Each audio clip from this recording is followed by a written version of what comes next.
আসসালামু আলাইকুম। আশা করি সকলে অনেক ভালো আছেন। আপনারা কিভাবে সঠিক নিয়মে ইউটিউবে শর্ট ভিডিও আপলোড করবেন, চলুন বেশি কথা না বলে মূল ভিডিওতে যাওয়া যাক। প্রথমে আপনি আপনার অফিসিয়াল ইউটিউব অ্যাপসে চলে যাবেন।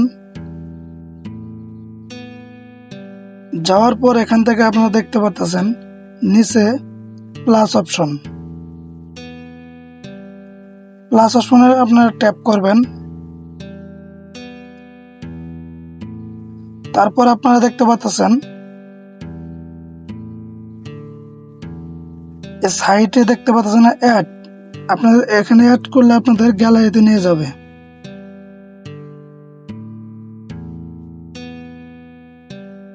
গ্যালারিতে যাওয়ার পর 1 মিনিটের একটি আপনারা ভিডিও এডিট করে নেবেন।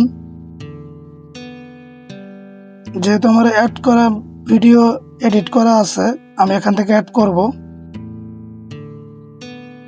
তারপর আপনারা এখানে দেখতে পাচ্ছেন নিচে ডান লেখা, আপনারা ডানে ট্যাপ করবেন।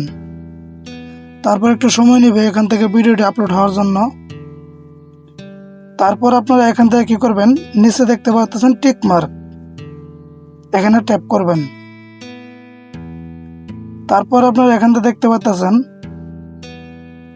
এই সাইডে অনেকগুলো অপশন। আপনারা এখান থেকে লেখা অ্যাড করতে পারেন, এখান থেকে ইফেক্ট অ্যাড করতে পারেন, আপনারা যেটা প্রয়োজন এখান থেকে অ্যাড করবেন। তারপর আপনারা নেক্সট ক্লিক করবেন। তারপর আপনারা এখান থেকে দেখতে পাচ্ছেন অনেকেই ডাইরেক্ট ভিডিও আপলোড করে দেন এখান থেকে।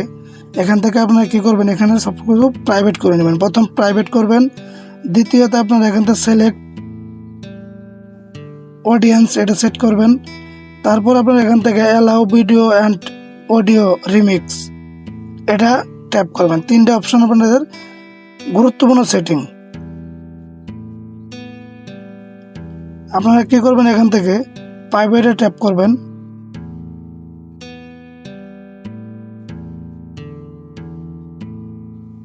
উপরে দেখতে পাচ্ছেন আপনারা এখান থেকে অডিয়েন্সে যাওয়ার পর আপনারা কি করবেন, এখান থেকে 2 নাম্বারটা সেট করবেন, no it is not made for kid, মানে আপনাদের ভিডিওটি বাচ্চাদের জন্য না।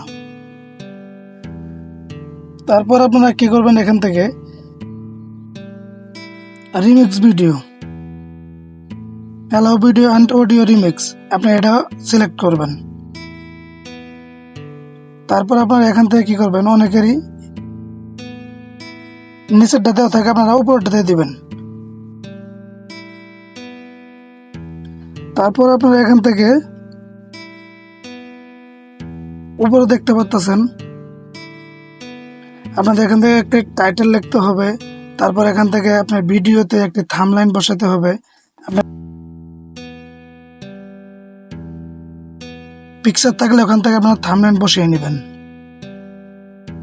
এখান থেকে প্রথমে আপনারা টাইটেল লিখবেন, তারপর এখান থেকে থাম্বনেইল বসিয়ে নেবেন। যেমন আমার এই ভিডিওতে একটা আমি থাম্বনেইল বসাই দেবো, আমি এটা বসাই দিলাম। আপনারা সেম ভাবে এখান থেকে বসাই দিতে পারবেন। তারপর কি করবেন, এখান থেকে সবকিছু কমপ্লিট হওয়ার পর এখান থেকে আপনারা আপলোড দিবেন। আশা করি ভিডিওটি বুঝতে পারছেন। যদি আমার এই ভিডিওটি আপনার একটু উপকার হয়ে থাকে তাহলে অবশ্যই ভিডিওটি লাইক করবেন, কমেন্ট করবেন এবং সাবস্ক্রাইব করতে ভুলবেন না।